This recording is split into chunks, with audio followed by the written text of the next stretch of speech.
नमस्कार बच्चों, एसएसएलसी परीक्षा मार्गदर्शी हिंदी 11वां सवाल। यह मनुज किसका आगार है? उत्तर, यह मनुज ज्ञान का, विज्ञान का, आलोक का आगार है। 12वां सवाल, मनुज का श्रेय किस में है? बुद्धि थी पर चैतन्य और की जीत, असीमित मानवों से प्रीत ही मनुज का श्रेय है। 13वां सवाल, मानव के बीच कैसा बांध बांधना है? मानव के बीच स्नेह का बांध बांधना है। 14वां सवाल, अभिनव मनुष्य कविता में किसका विश्लेषण हुआ है?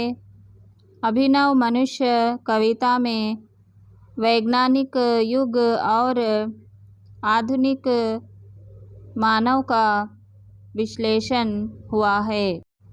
15वां प्रश्न, मानव को किसका ज्ञान है? मानव को व्योम से पाताल तक का सब कुछ का ज्ञान है। 16वां प्रश्न, मनुष्य की साधना क्या है? प्रकृति पर विजय प्राप्त करना ही मनुष्य की साधना है। दूसरा में 2-3 वाक्य में उत्तर लिखिए। पहला प्रश्न, प्रकृति पर सर्वत्र है विजयी पुरुष आसीन। इस पंक्ति का आशय समझाइए। अप्रैल 2020 में ये सवाल आया था। आधुनिक मानव की भौतिक साधना का विवरण कविता के आधार दीजिए। अप्रैल 2019। दिनकर जी, आधुनिक मानव की भौतिक साधना का वर्णन कैसे किया है? ये सवाल अप्रैल 2018 में आया था।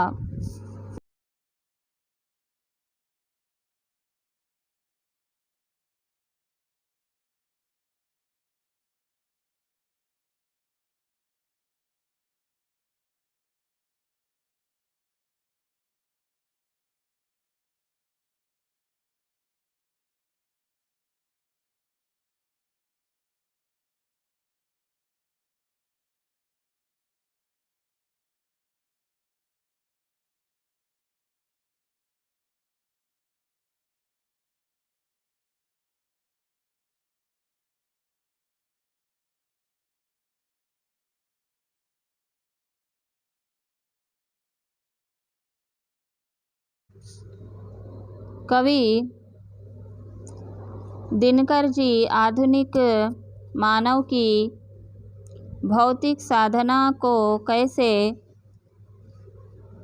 दर्शाए हैं? आधुनिक मानव प्रकृति के हर तत्व पर कैसे विजय प्राप्त की है, वर्णन कीजिए। आज मनुष्य प्रकृति के हर तत्व पर अपना विजय पा लिया है, जैसे पानी,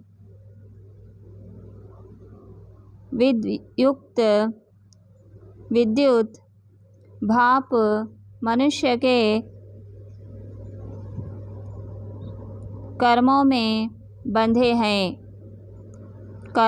बंधे हैं।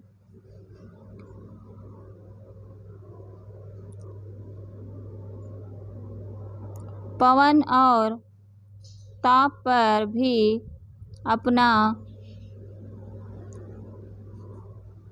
हुक्म चला रहा है। वह सागर, सरित, नीरी, गिरी को भी लांघ सकता है। दूसरा सवाल, दिनकर जी के अनुसार मानव का सही परिचय क्या है? जून 15, 16, 17, 18, 19 में ये सवाल आया था। कवि दिनकर जी के अनुसार मानव कहलाने का अधिकारी कौन होगा? अभिनव मनुष्य के आधार पर मनुष्य का सही परिचय कैसे स्थापित किया गया है? अप्रैल 2017 में ये सवाल आया था। कवि दिनकर जी के अनुसार मानव का सही परिचय क्या है? स्पष्ट कीजिए। अप्रैल 2015 में। मानव के बीच स्नेह का बांध बांधना ही मानव की सिद्धि है। जो मानव दूसरे मानव से प्रेम का रिश्ता जोड़कर आपसी दूरी को मिटाए, वही मानव कहलाता है। तीसरा प्रश्न, इस कविता का दूसरा कौन सा शीर्षक हो सकता है? कैसे? उत्तर, इस कविता को मानव की सिद्धि यह शीर्षक दे सकते हैं क्योंकि प्रकृति पर विजय प्राप्त किए मनुष्य मानव के बीच स्नेह का बांध बांधना ही मानव की सिद्धि है। चौथा प्रश्न, यह मनुज डैश श्रेय। प्रस्तावना, प्रस्तुत कविता के भाग को रामधारी सिंह दिनकर जी द्वारा अभिनव मनुष्य कविता से लिया गया है। भावार्थ, मानव सृष्टि के श्रृंगार का एक अंश है। वह मनुष्य ज्ञान, विज्ञान और आलोक का आगार है। उसे व्योम से पाताल तक का श्रेय है, मगर यह मनुष्य का सही परिचय नहीं है और उसका श्रेय भी नहीं है। विशेषता, इस कविता में मानव के सच्चे कर्तव्य के बारे में समझाया है। भाषा सरल और सहज है। अतिरिक्त प्रश्नोत्तर।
पांचवा प्रश्न, दिनकर जी ने मानव की भौतिक साधना का विश्लेषण किस प्रकार किया है?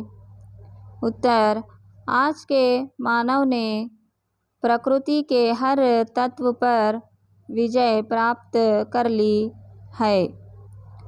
उसके हाथों में जल, विद्युत और भाप बंधे हुए हैं।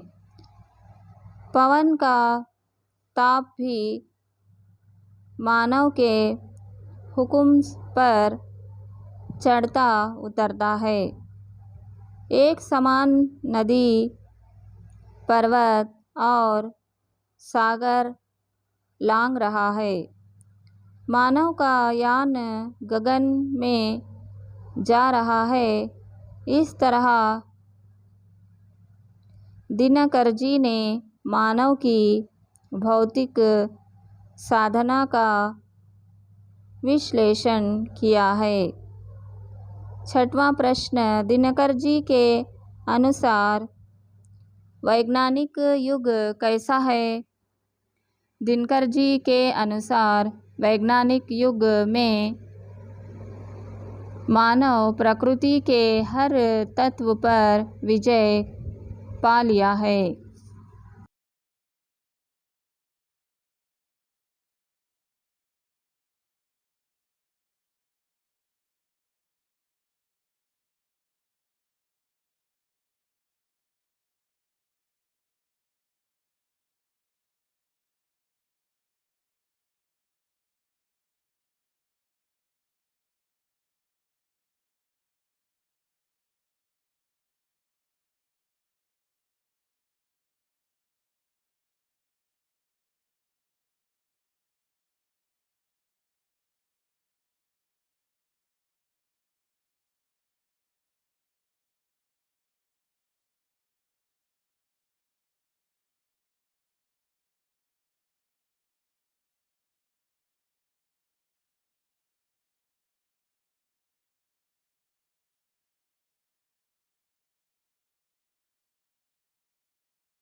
मेरा बचपन आत्मकथा। एक वाक्य में उत्तर लिखिए। पहला प्रश्न, अब्दुल कलाम जी का जन्म कहाँ हुआ? तमिलनाडु के रामेश्वरम में हुआ।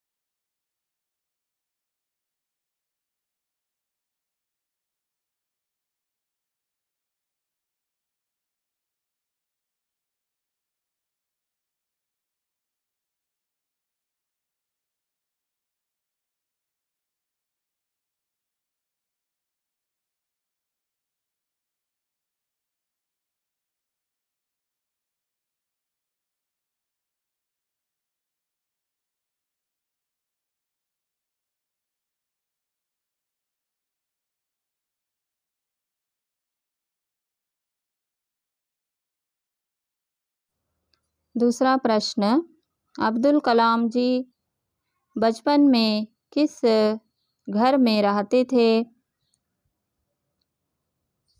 पुश्तैनी घर में।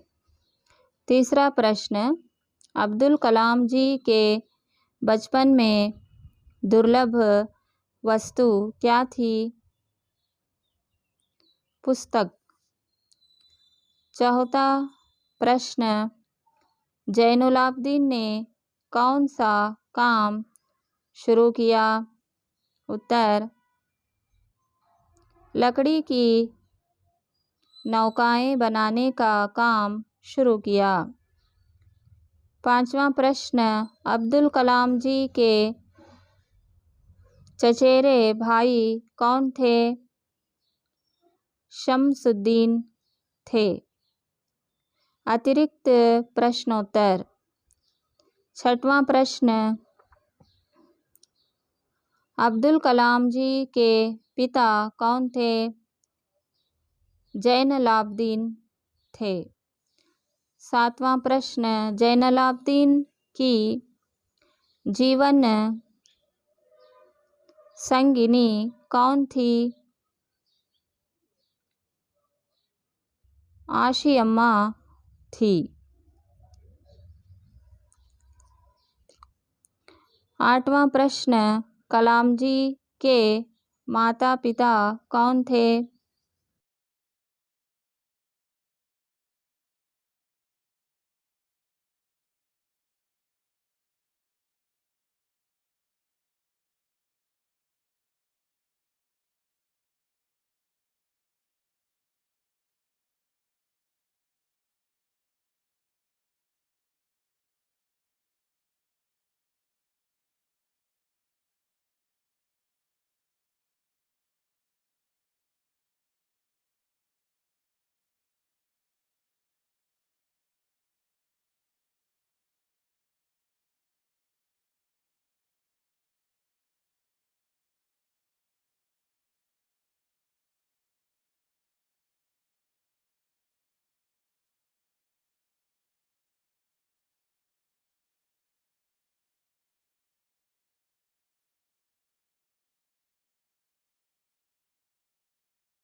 उत्तर, पिता जैनुलाब्दीन और माता आशी अम्मा थे। 9वां प्रश्न, किसे आदर्श दंपति के रूप में देखा जाता था? जैनुलाब्दीन और आशी अम्मा जी को। 10वां प्रश्न, कलाम जी के पुश्तैनी घर कहाँ था? रामेश्वरम की मस्जिद वाली गली में थी। 11वां सवाल, जैनुलाब्दीन कैसे व्यक्ति थे? ये सवाल जून 2019 में आया था।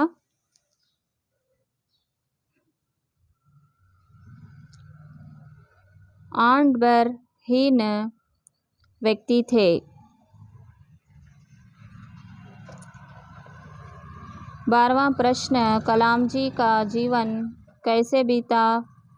उत्तर, निश्चिंतता और सादगी में बीता। 13वां प्रश्न,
तेरहवां प्रश्न, कलाम जी कहाँ बैठकर खाना खाते थे? रसोई में नीचे बैठकर। 14वां प्रश्न, रामेश्वरम किसके लिए प्रसिद्ध है? शिव मंदिर के लिए। 15वां प्रश्न, कलाम जी नमाज करने के लिए किसके साथ जाते थे? पिताजी के साथ। 16वां प्रश्न, रामेश्वरम मंदिर के पुजारी कौन थे? पक्षी लक्ष्मण शास्त्री। 17वां प्रश्न, जैनुलाब्दीन के अभिन्न मित्र कौन थे? पक्षी लक्ष्मण शास्त्री।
18वां प्रश्न, जैनुलाब्दीन की दिनचर्या कब शुरू होती थी?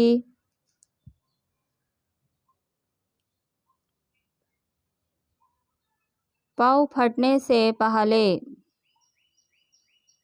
19वां प्रश्न, जैनुलाब्दीन की दिनचर्या कैसे शुरू होती थी?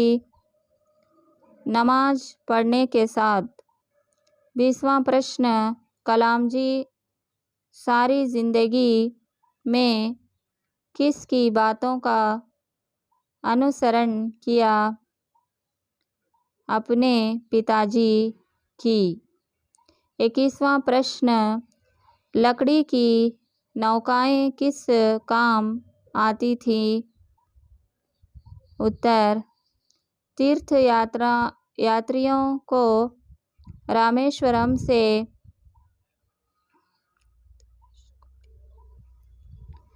धनुषकोडी तक ले जाने के काम आती थी। 22वां प्रश्न, जैनुलाब्दीन किसके साथ लकड़ी की नौकाएं बनाने का काम शुरू किया? अहमद जलालुद्दीन के साथ। 23वां प्रश्न, कलाम जी के अंतरंग मित्र कौन थे? अहमद जलालुद्दीन। 24वां प्रश्न, अहमद जलालुद्दीन कलाम जी को क्या कहकर पुकारते थे? आज़ाद।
25वां प्रश्न, अब्दुल कलाम जी को नई दुनिया का बोध कराने वाले कौन थे? अहमद जलालुद्दीन थे। 26वां प्रश्न, शमसुद्दीन क्या काम करते थे? अखबारों के वितरक थे। 27वां प्रश्न, रामेश्वरम में कितनी प्रतियां बिकती थी? 1000 प्रतियां। 28वां प्रश्न, अब्दुल कलाम जी के बचपन के दोस्त कौन थे? रामानंद शास्त्री, अरविंदन और शिव प्रकाश। 29वां प्रश्न, रामानंद शास्त्री किन के बेटा था? पक्षी लक्ष्मण शास्त्री का। 30वां प्रश्न, कलाम जी का जीवन किसका मिसाल है? सादगी का मिसाल है।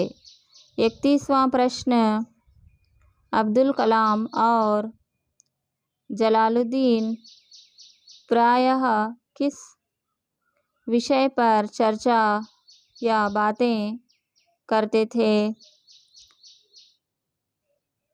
आध्यात्मिक विषय पर जून 2018 में ये सवाल आया था।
दूसरा में 2-3 वाक्य में उत्तर लिखिए।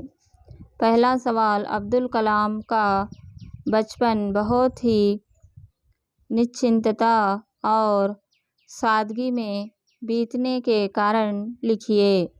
ये सवाल अप्रैल 2018 में आया था। अब्दुल कलाम जी के पिता आंट-बरहीन व्यक्ति थे और सभी अनावश्यक एवं ऐशो आराम वाली चीज़ों से दूर रहते थे, पर घर में सभी आवश्यक चीज़ें समुचित मात्रा में उपलब्ध थीं। इसलिए अब्दुल कलाम जी का बचपन बहुत ही निश्चिंतता और सादगी में बीता। दूसरा प्रश्न, आशियाम्मा जी अब्दुल कलाम को खाने में क्या क्या देती थीं? ये सवाल अप्रैल 2020 में आया था। आशियाम्मा जी अब्दुल कलाम के सामने केले का पत्ता बिछाती और फिर उस पर चावल एवं सुगंधित स्वादिष्ट सांभर डालती।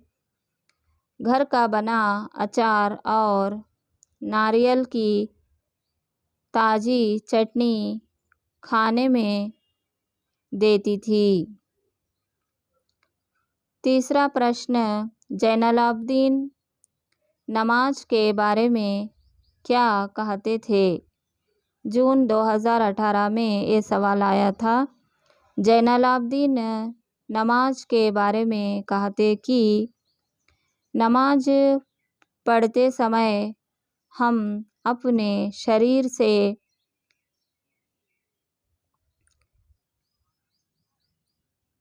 इतर ब्रह्मांड का एक हिस्सा बन जाते हैं।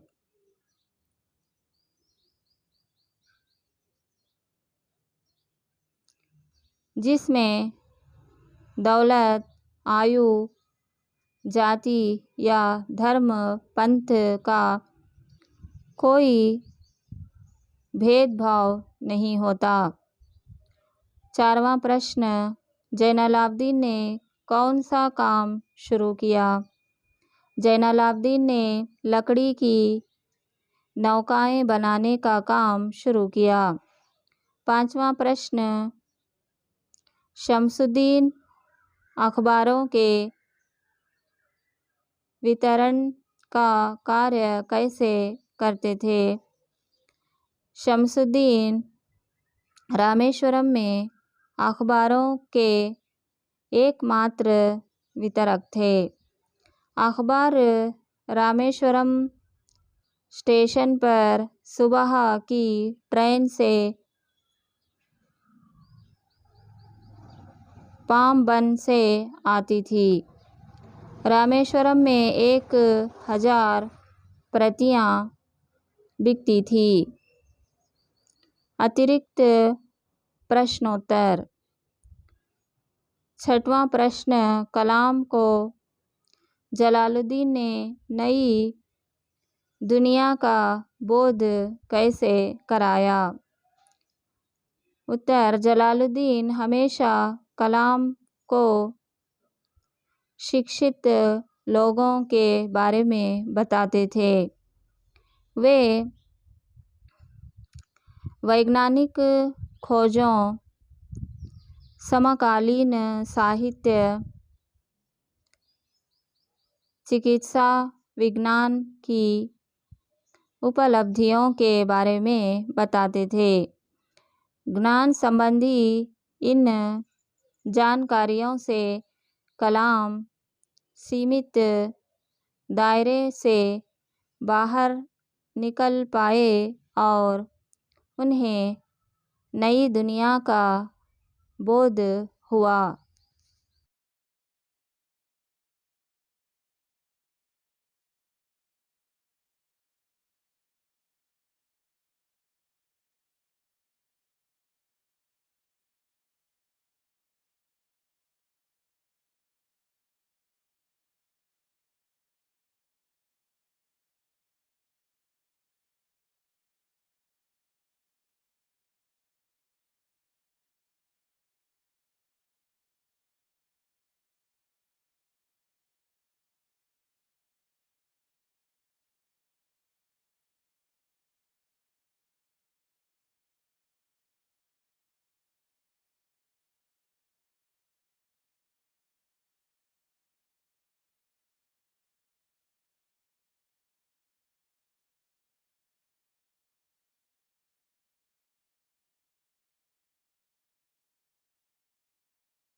बसंत की सच्चाई, एकांकी। एक वाक्य में उत्तर लिखिए। पहला प्रश्न, बसंत क्या क्या बेचता था? बसंत छलनी, बटन, दिया सलाई बेचता था। दूसरा प्रश्न, बसंत के भाई का नाम क्या था? बसंत के भाई का नाम प्रताप था। तीसरा प्रश्न, पंडित राजकिशोर क्या काम करते थे? पंडित राजकिशोर मजदूरों के नेता थे। चौथा प्रश्न, छलनी का दाम क्या था? छलनी का दाम 2 आना था।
5वां प्रश्न, बसंत और प्रताप कहाँ रहते थे? अप्रैल 2020 में ये सवाल आया था। बसंत और प्रताप अहीर टीले में रहते थे। 6वां प्रश्न, बसंत की सच्चाई एकांकी में कितने दृश्य हैं? बसंत की सच्चाई एकांकी में 3 दृश्य हैं। 7वां प्रश्न, एकांकी का प्रथम दृश्य कहाँ घटता है? एकांकी का प्रथम दृश्य एक बाजार में घटता है। 8वां प्रश्न, बसंत के घर पर डॉक्टर को कौन ले आता है? बसंत के घर पर डॉक्टर को राजकिशोर के नौकर अमर सिम्हा ले आता है। 9वां प्रश्न, पंडित राजकिशोर के अनुसार बसंत में निहित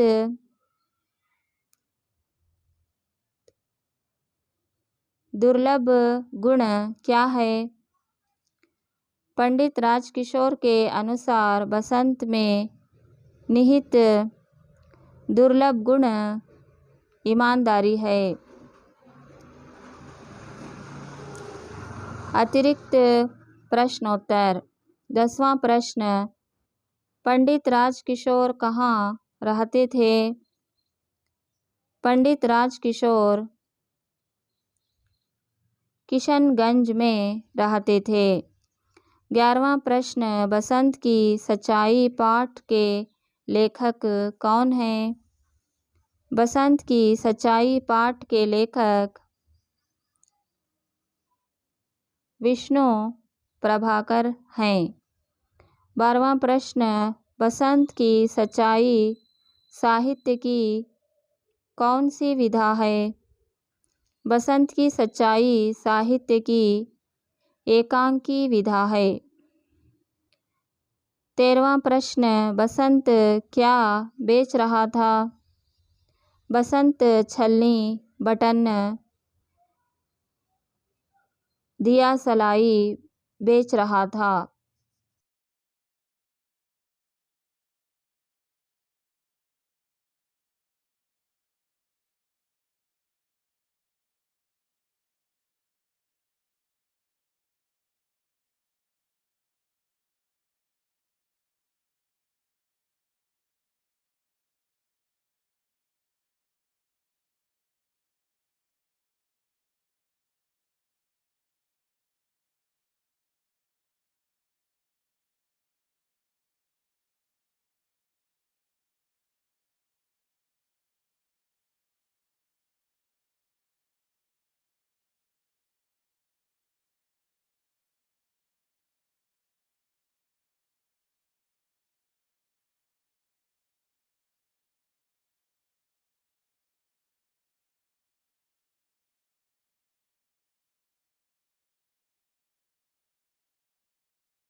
चौदहवां प्रश्न, विष्णु प्रभाकर कैसे लेखक हैं?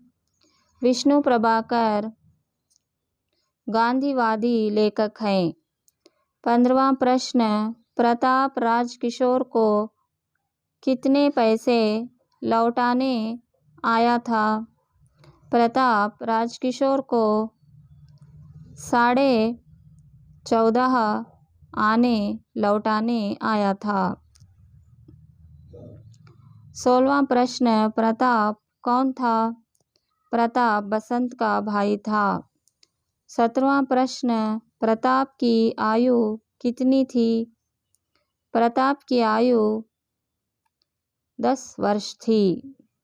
18वां प्रश्न, प्रताप राजकिशोर के पास क्यों आया? सवाल अप्रैल 2017, जून 2015 में भी आया था। प्रताप राजकिशोर के पास 14.5 आने लौटाने आया। 19वां प्रश्न, बसंत क्या लेकर बाजार की ओर भागता है?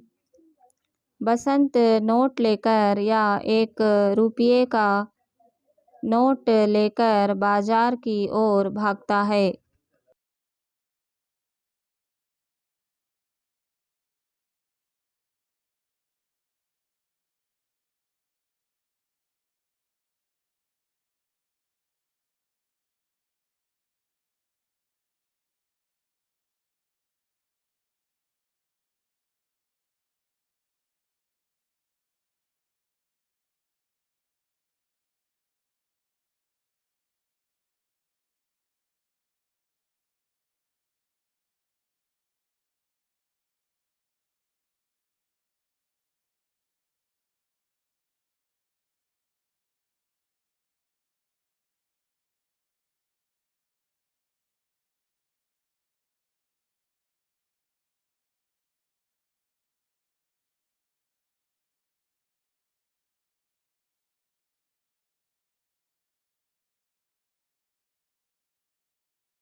बीसवां प्रश्न, बसंत कहाँ लेटा था? बसंत जमीन पर लेटा था। 21वां प्रश्न, बसंत में दुर्लभ गुण कौन सा है? बसंत में दुर्लभ गुण ईमानदारी है। 22वां प्रश्न, बसंत की आयु कितनी थी? बसंत की आयु 12 वर्ष थी। 23वां प्रश्न, छलनी में क्या क्या छान सकते हैं? छलनी में दूध, चाय आदि छान सकते हैं।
चौबीसवां प्रश्न, राजकिशोर बसंत को कितने पैसे देना चाहा?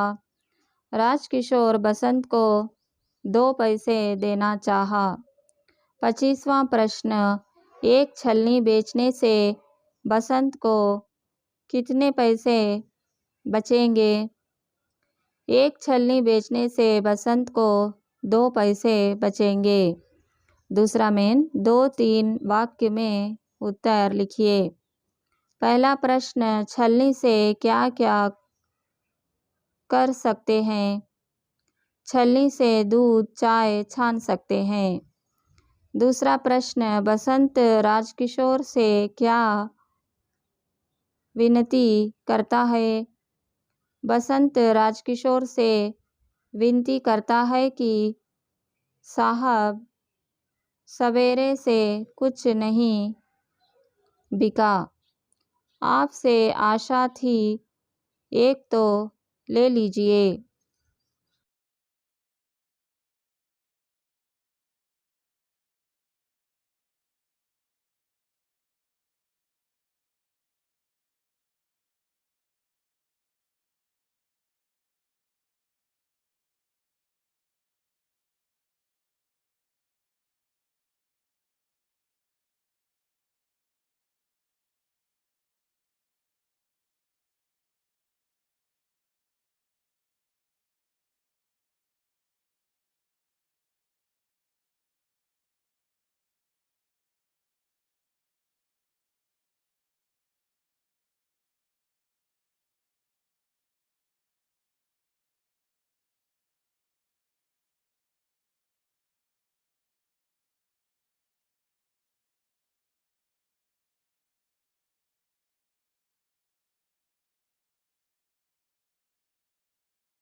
तीसरा प्रश्न, बसंत राजकिशोर से 2 पैसे लेने से क्यों इनकार करता है? बसंत भीख मांगना नहीं चाहता, वह परिश्रम करके जीना चाहता है। इसलिए बसंत राजकिशोर से 2 पैसे लेने से इनकार करता है। चौथा प्रश्न, बसंत राजकिशोर के पास क्यों नहीं लौटा? बसंत जब भुना लेकर वापस लौट रहा था तब मोटर दुर्घटना में उसकी पाँव कुचली गई। इसलिए बसंत राजकिशोर के पास नहीं लौटा। पांचवा प्रश्न, प्रताप राजकिशोर के घर क्यों आया? प्रताप अपने भाई बसंत के कहने पर 14.5 आने लौटाने के लिए राजकिशोर के घर आया। छठवां प्रश्न, बसंत ने राजकिशोर को छलनी खरीदने के लिए किस तरह प्रेरित किया? बसंत ने राजकिशोर को छलनी खरीदने के लिए इस तरह प्रेरित किया कि साहब छलनी लीजिए, इससे दूध छानिए, चाय छानिए, इसका कीमत केवल 2 आना है। साहब सवेरे से कुछ नहीं बिका, साहब एक तो ले लीजिए।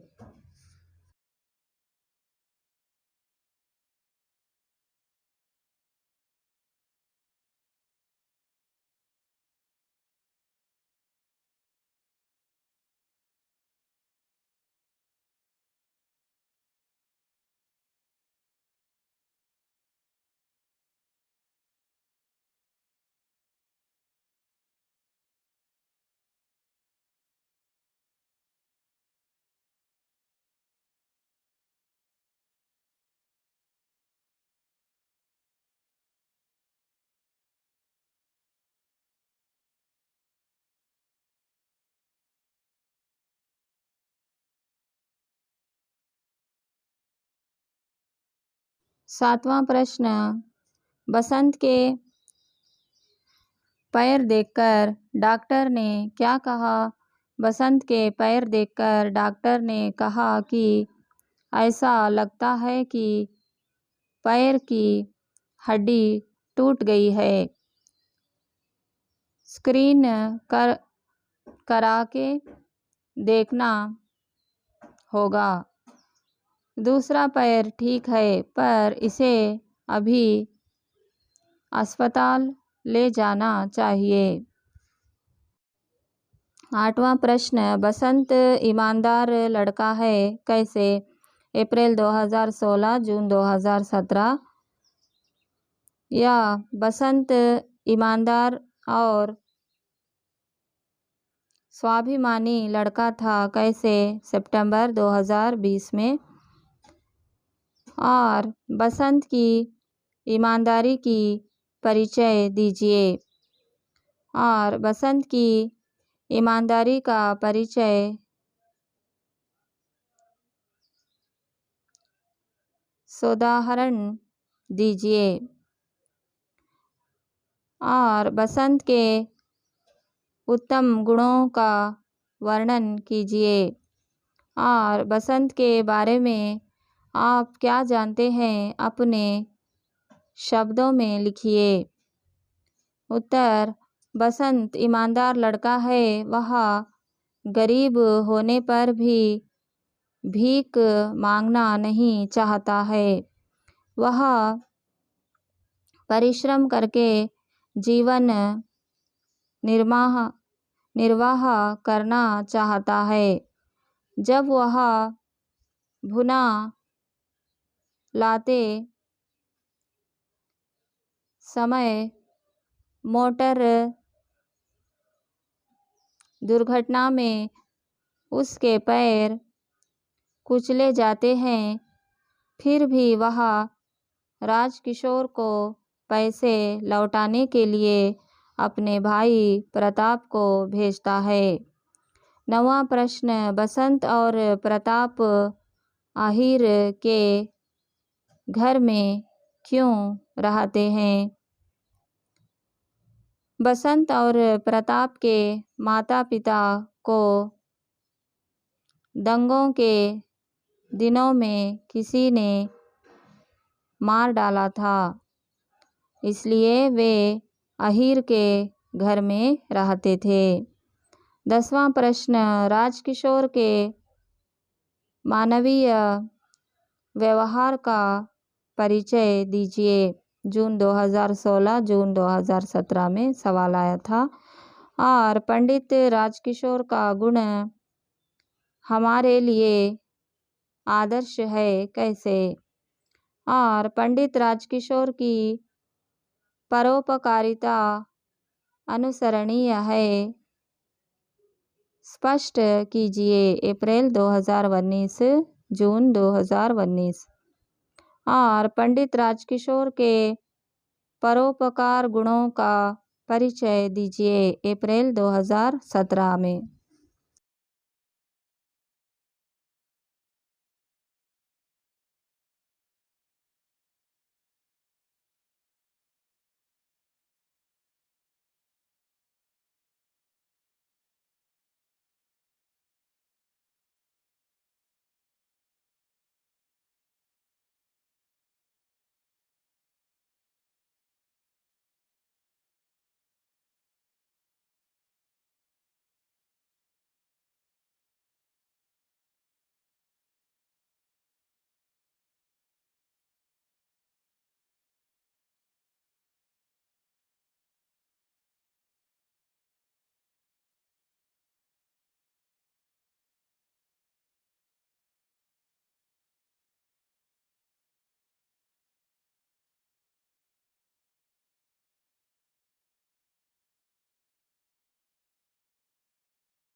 उत्तर, राजकिशोर मजदूरों के नेता हैं। वे ना चाहते हुए भी बसंत के बातों को सुनकर छलनी खरीद लेते हैं कि उससे बसंत की सहायता हो। प्रताप से बसंत के पांव दुर्घटना में कुचली जाने की खबर सुनकर वे उसके साथ उनके घर जाते हैं। डॉक्टर से उसे अस्पताल ले जाने के लिए एम्बुलेंस लाने की बात करते हैं। ये सब राजकिशोर के मानवीय व्यवहार को दर्शाते हैं।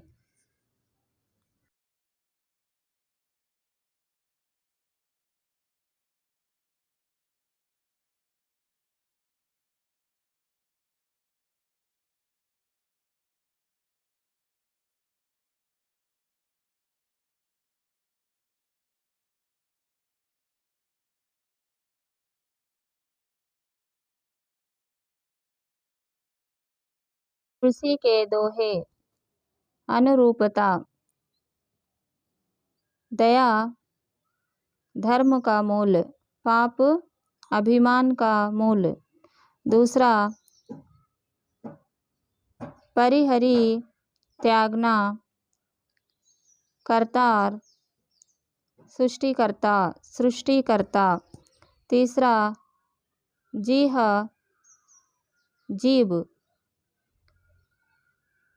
देहरी फाटक। चौथा, साहित्य लहरी सूरदास, विनय पत्रिका तुलसीदास। पांचवा, देहरी की तुलना जीव से, दीप की तुलना राम नाम से। छठवां, पाप का मूल अभिमान, धर्म का मूल दया। सातवां, संत का स्वभाव हंस के समान। मुखिया का स्वभाव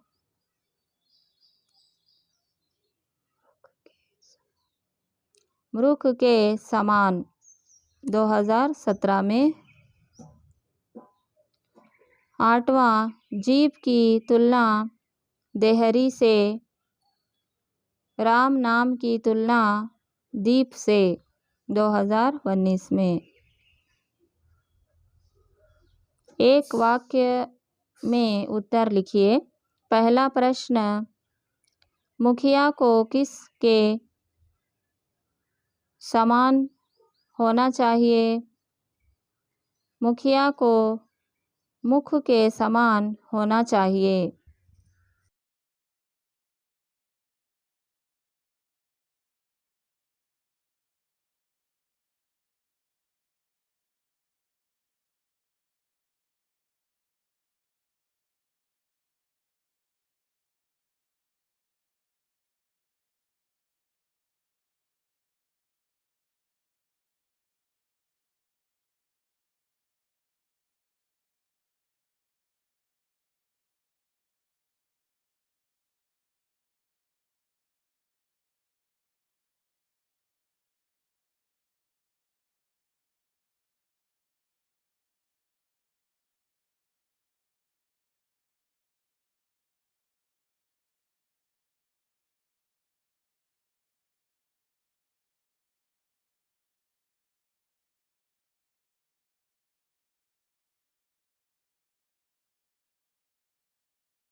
दूसरा प्रश्न, सृष्टिकर्ता ने इस संसार को किस से बनाया है?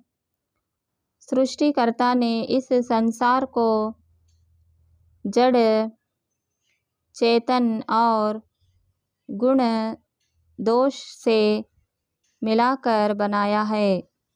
तीसरा प्रश्न, साधु की तुलना तुलसीदास किससे करते हैं? साधु की तुलना तुलसीदास हंस से करते हैं। चौथा प्रश्न, तुलसीदास दया को किसका मूल बताते हैं? तुलसीदास दया को धर्म का मूल बताते हैं। पांचवा प्रश्न, तुलसी के अनुसार मानव को क्या छोड़ देना चाहिए? तुलसी के अनुसार मानव को अभिमान करना छोड़ देना चाहिए। 6वां प्रश्न, मनुष्य के विपत्ति के सच्चे साथी कौन है? मनुष्य के विपत्ति के सच्चे साथी विद्या, विनय और विवेक हैं। 7वां प्रश्न, मनुष्य की शुद्धि क्या जपने से होती है? मनुष्य की शुद्धि राम नाम जपने से होती है।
आठवां प्रश्न, दिया देहरी पर रखने से क्या होता है?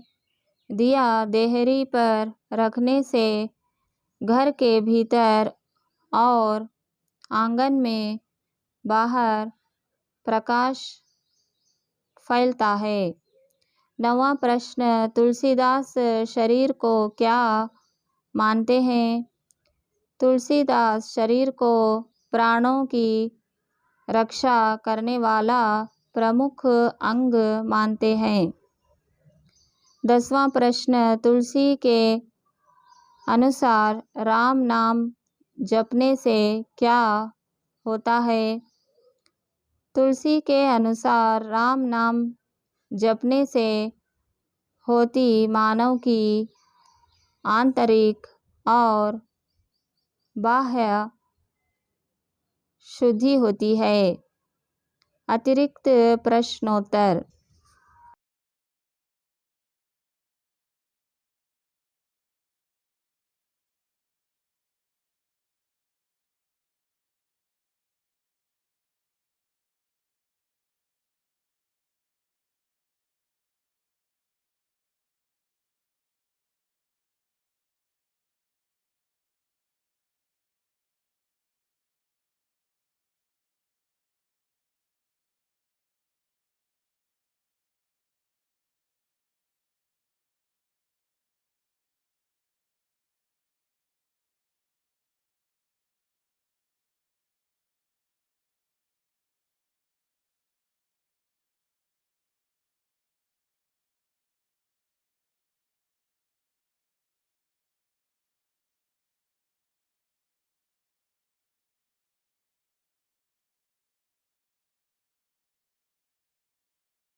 ग्यारहवां प्रश्न, हंस का गुण कैसा होता है?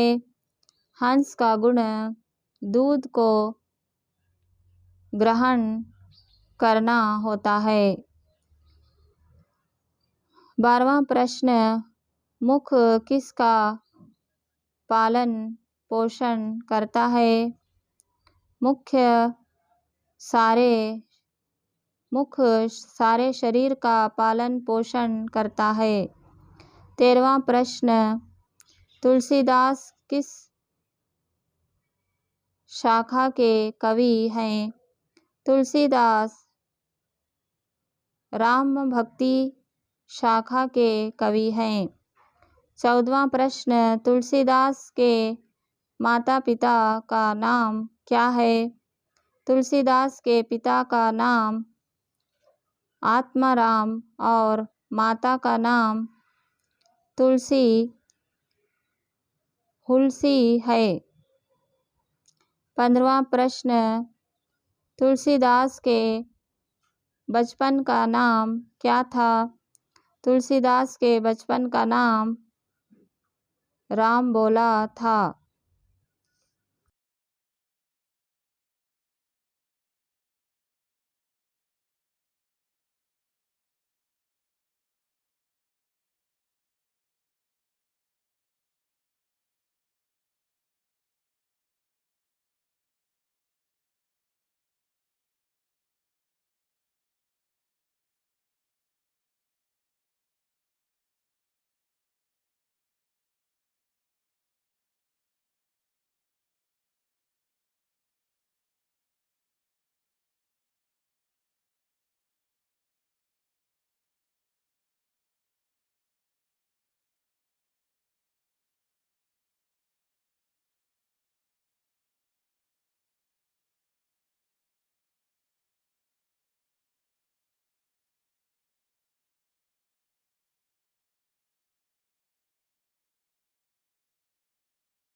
16वां प्रश्न, पाप का मूल क्या है?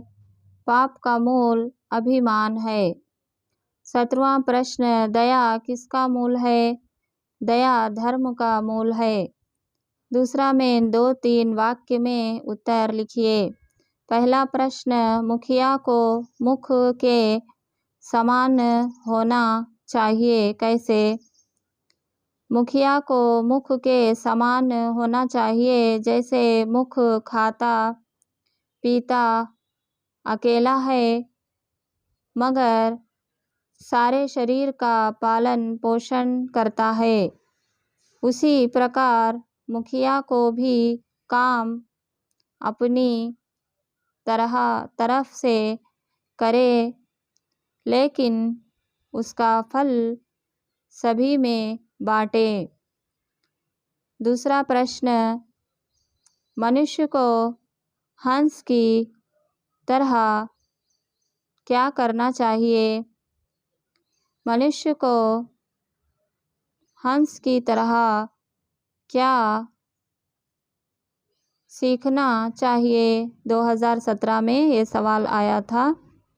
जिस तरह हंस पानी मिला हुआ दूध में से केवल दूध को पीकर पानी छोड़ देता है, उसी प्रकार मनुष्य को दूध रूपी अच्छे गुणों को अपनाकर पानी रूपी दुर्गुणों को छोड़ देना चाहिए। तीसरा प्रश्न, मनुष्य के जीवन में प्रकाश कब फैलता है? राम नाम की महिमा के बारे में तुलसीदास क्या कहते हैं? 2015 में सवाल आया था। तुलसी के अनुसार राम नाम की महिमा क्या है? 2016 में ये सवाल आया था।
उत्तर, जिस तरह देहरी पर दिया रखने से घर के भीतर तथा बाहर प्रकाश फैलता है, उसी तरह राम नाम रूपी दीप को मोह रूपी देहरी पर रखने से मानव की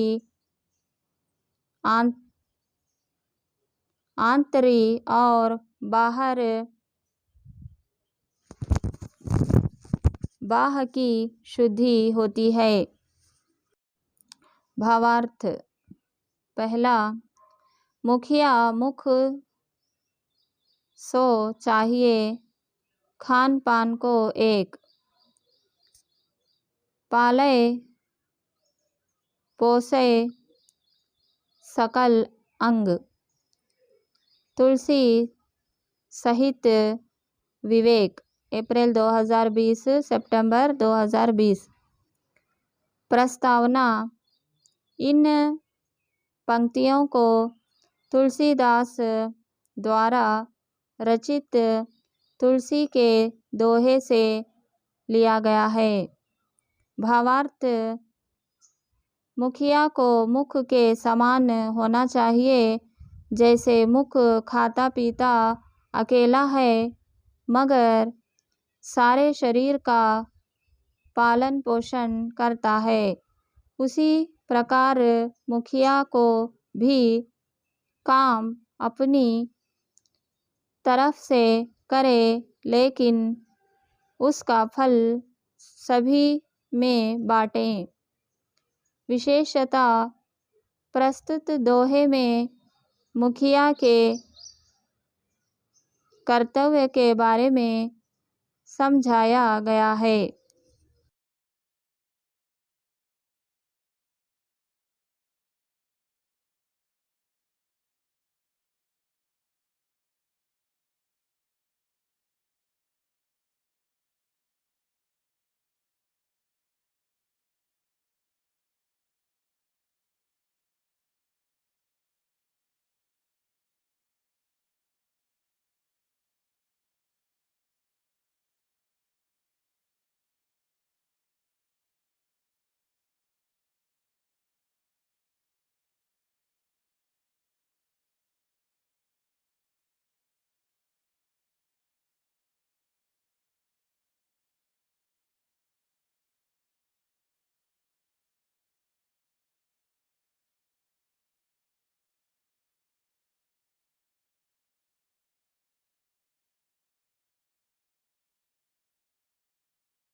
दूसरा, जड़ चेतन गुण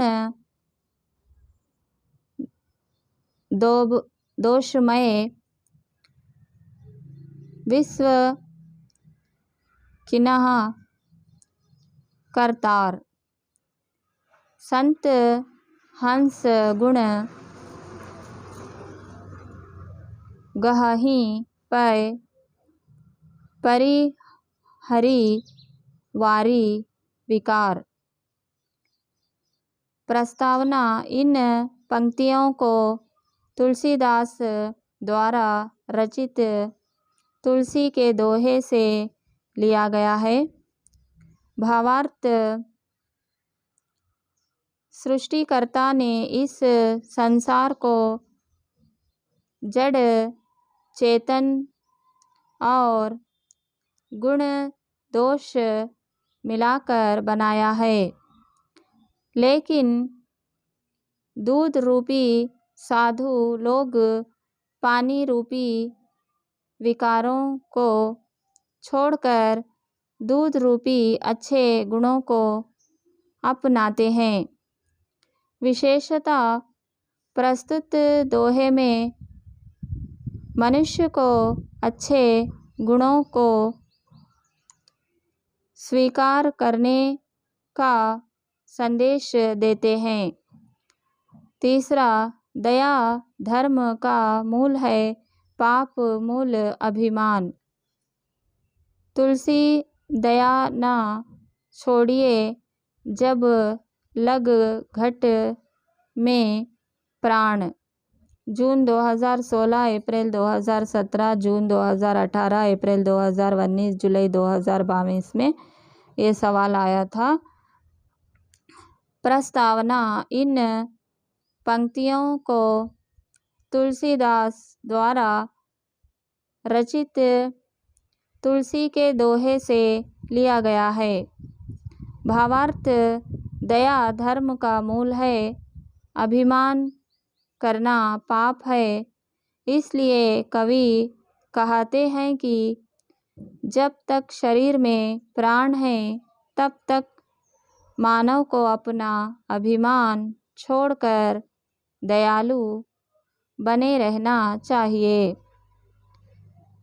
विशेषतः इस दोहे में मानव को दयालु बने रहने के लिए कहा गया है। 4वां, तुलसी साथी विपत्ति के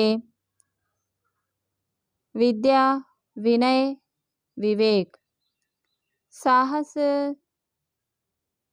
सुकृति, सुसत्य व्रत, राम भरोसो। 1 अप्रैल 2015, जून 2017। प्रस्तावना: इन पंक्तियों को तुलसीदास द्वारा रचित तुलसी के दोहे से लिया गया है। भावार्थ: तुलसीदास जी कहते हैं कि मनुष्य पर जब विपत्ति पड़ती है तब विद्या, विनय और विवेक ही उसका साथ निभाते हैं। जो राम पर भरोसा करता है वह साहसी, सत्यव्रती और सुकृतवान बनता है। विशेषतः इस कविता में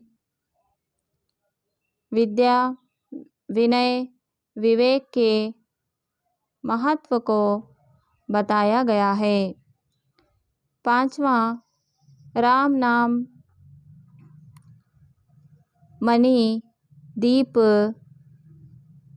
घरु धरु, जीह देहरी द्वार। तुलसी भीतर बाहिरों जो चाहसी उजियार। अप्रैल 2016। प्रस्तावना: इन पंक्तियों को तुलसीदास द्वारा रचित तुलसी के दोहे से लिया गया है। भावार्थ: कवि तुलसीदास जी कहते हैं कि जिस तरह देहरी पर दिया रखने से घर के भीतर तथा बाहर प्रकाश फैलता है, उसी प्रकार राम नाम रूपी दीप को मोह रूपी देहरी पर रखने से मानव की आंतरिक और बाह्य की शुद्धि होती है। विशेषतः प्रस्तुत कविता में राम नाम जपने को कहा है।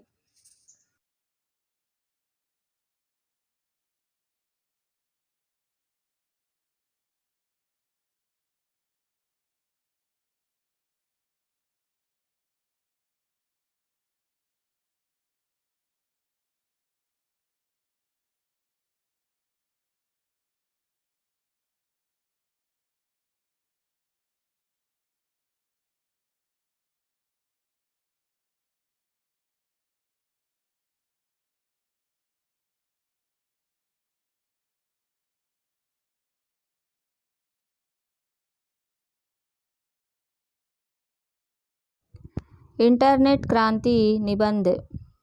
पहला मेन एक वाक्य में उत्तर लिखिए। पहला सवाल, इंटरनेट का अर्थ क्या है? इंटरनेट अनगिनत कंप्यूटरों के कई अंतर्जालों का एक दूसरे से संबंध स्थापित करने का जाल है। दूसरा प्रश्न, इंटरनेट बैंकिंग द्वारा क्या भेजा जा सकता है? इंटरनेट बैंकिंग द्वारा दुनिया की किसी भी जगह पर चाहे जितनी भी रकम भेजी जा सकती है। चौथा प्रश्न, प्रगतिशील राष्ट्र किसके द्वारा बदलाव लाने की कोशिश कर रहे हैं? प्रगतिशील राष्ट्र ई-गवर्नेंस द्वारा बदलाव लाने की कोशिश कर रहे हैं। पांचवा प्रश्न, समाज के किन क्षेत्रों में इंटरनेट का योगदान है? समाज के चिकित्सा, कृषि, अंतरिक्ष, ज्ञान विज्ञान, शिक्षा, रक्षा दलों की कार्यवाही में इंटरनेट का बहुत बड़ा योगदान है।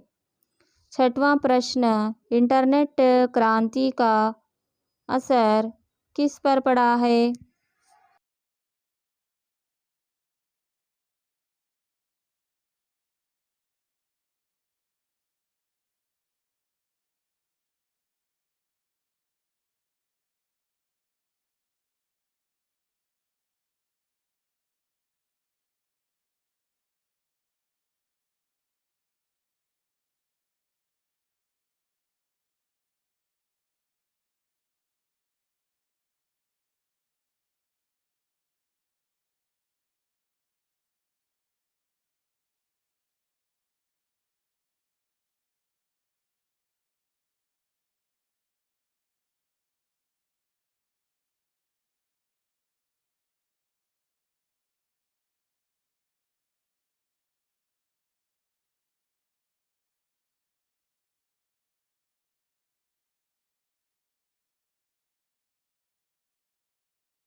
उत्तर, बड़े बूढ़ों से लेकर छोटे बच्चों तक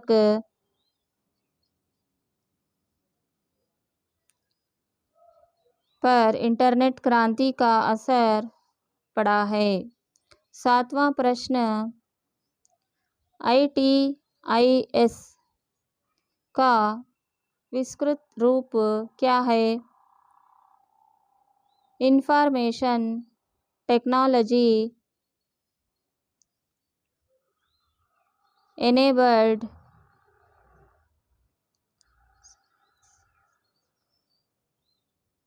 सर्विसेज। छठवां सवाल, रोहन के पिताजी ने उसको क्या सुझाव दिया? रोहन के पिताजी उसको सुझाव दिया कि अपने शिक्षक से पूछताछ करे। अतिरिक्त प्रश्नोत्तर। आठवां प्रश्न, रोहन किसके बारे में विस्तृत जानकारी पाना चाहता था? रोहन इंटरनेट के बारे में विस्तृत जानकारी पाना चाहता था। नवां प्रश्न, इंटरनेट द्वारा कैसे खरीदारी कर सकते हैं?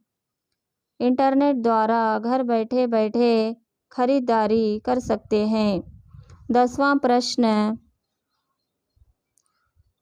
वर्चुअल मीटिंग रूम का अर्थ क्या है?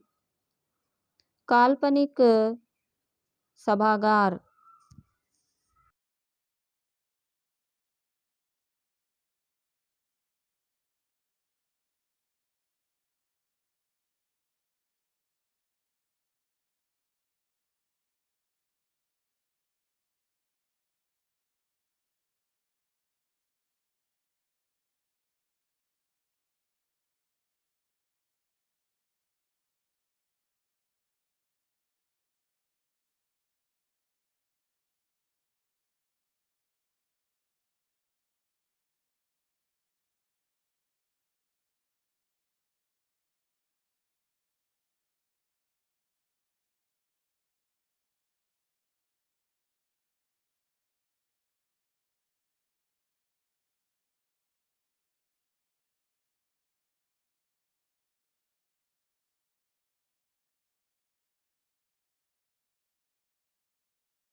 ग्यारहवां प्रश्न, सोशल नेटवर्किंग के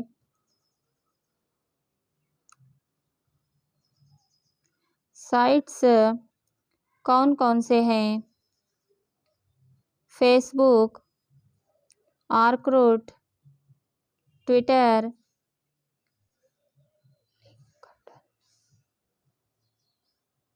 लिंक्डइन आदि सोशल नेटवर्किंग के साइट्स हैं। 12वां प्रश्न, प्रशासन किससे पारदर्शी बन सकता है? प्रशासन ई गवर्नेंस द्वारा पारदर्शी बन सकता है। 13वां प्रश्न, इंटरनेट ने मानव जीवन में कैसे परिवर्तन लाया है? इंटरनेट ने मानव जीवन में क्रांतिकारी परिवर्तन लाया है। 14वां प्रश्न, इंटरनेट वरदान के साथ और क्या है? इंटरनेट वरदान के साथ अभिशाप भी है। 15वां प्रश्न, इंटरनेट ने पूरे विश्व को कैसा रूप दे दिया है? इंटरनेट ने पूरे विश्व को एक छोटे गांव का रूप दे दिया है। 16वां प्रश्न, आईटी का विस्तृत रूप क्या है? इंफॉर्मेशन टेक्नोलॉजी है। 17वां प्रश्न, इंटरनेट से क्या बढ़ रही है? इंटरनेट से पायरेसी, हैकिंग, बैंकिंग फ्रॉड आदि बढ़ रही हैं। 18वां प्रश्न, आज का युग कौन सा है? आज का युग इंटरनेट युग है। 19वां प्रश्न, किसके बिना संचार व सूचना दोनों ही क्षेत्र ठप पड़ जाते हैं? इंटरनेट के बिना संचार व सूचना दोनों ही क्षेत्र ठप पड़ जाते हैं। 20वां प्रश्न, किसके द्वारा घर बैठे बैठे खरीदारी कर सकते हैं? इंटरनेट द्वारा घर बैठे बैठे खरीदारी कर सकते हैं। 21वां प्रश्न, किसकी सहायता से बेरोजगारी मिटा सकते हैं? इंटरनेट की सहायता से बेरोजगारी मिटा सकते हैं।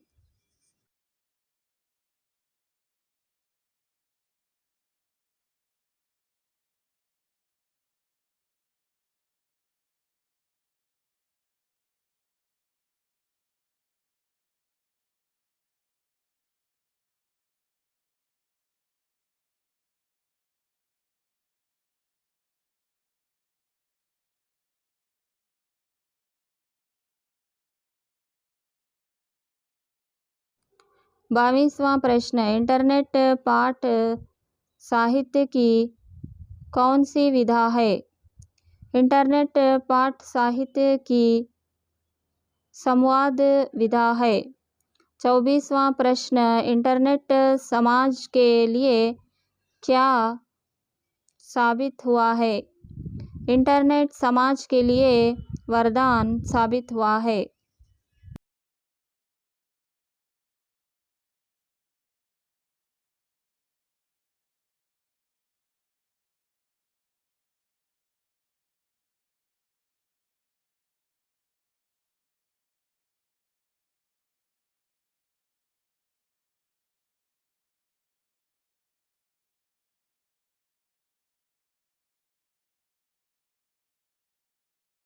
दूसरा में 2-3 वाक्यों में उत्तर लिखिए।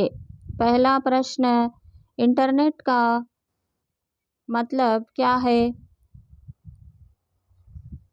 अनगिनत कंप्यूटरों के कई अंतर्जालों का एक दूसरे से संबंध स्थापित करने के जाल को इंटरनेट कहते हैं।